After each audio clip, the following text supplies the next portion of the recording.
তেলিয়ামুড়া থানার অন্তর্গত মাইগঙ্গা সুকান্ত দ্বাদশ শ্রেণী বিদ্যালয়ের মাঠে চরক মেলার আড়ালে চলা বিশাল জোয়ার আসর ভুন্ডল করে দিল পুলিশ।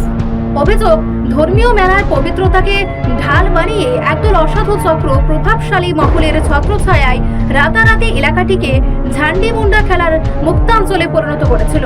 স্থানীয় সূত্রের দাবি, দিনের বেলা মেলার সাংস্কৃতিক মেজাজে থাকলেও রাত বাড়তেই শুরু হতো টাকার খেলা, জানিয়ে ক্ষুব্ধ ছিলেন সচেতন নাগরিকরা। গোপন খবরের ভিত্তিতে তেলিয়ামুড়া থানার পুলিশ ওই মাঠে ঝটিকা অভিযান চালিয়ে বিপুল পরিমাণ জুয়া খেলার সরঞ্জাম ও নগদ অর্থ সহ 2 জুয়ারিকে হাতে নাতে আটক করে।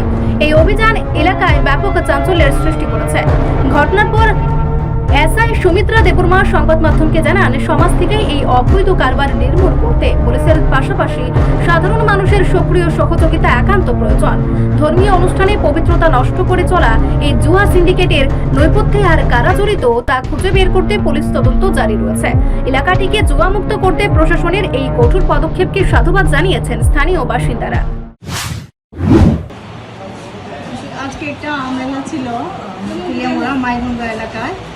মেলার পেছনে একটা জায়গা আছে, এখানে নাকি কিছু ইলিগাল লোক এসে ইলিগাল গ্যাম্বলিং শুরু করেছে, যেটাকে ঝান্ডি মুন্ডা বলে।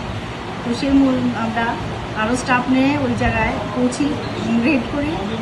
আমরা ঝান্ডি মুন্ডার যে ম্যাটেরিয়ালসগুলো ওগুলো এখানে পাই, সঙ্গে 2 জনকে আমরা আটক করি, বাকিগুলো পালিয়ে যায়।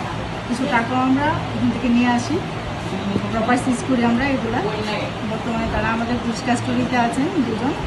অ্যাকচুয়ালি এই ব্যাপারে আমি তেলিয়ামুড়া যে মাইগঙ্গা হোক আর যে কোনো জায়গায় হোক, এলাকাবাসীকেও অনুরোধ করব যে এলাকাবাসীরাও যেন আমাদেরকে সহযোগিতা করে এবং খবরাখবর দিয়ে দেয়, এই ধরনের কাজ যাতে না হয়। সবাই মিলে আমাদের সাকসেস হয়েছে আমরা ধরতে, কিন্তু বাকিগুলোকে আমরা ধরতে পারি না। তো আমার বিশেষ করে ওই এলাকাগুলোর লোকজনদেরকে প্রচণ্ডভাবে অনুরোধ, আপনারা যেন আমাদেরকে সহযোগিতা করেন আগামী দিনের জন্য। নমস্কার। রিপোর্ট সংবাদ প্রতীক্ষা।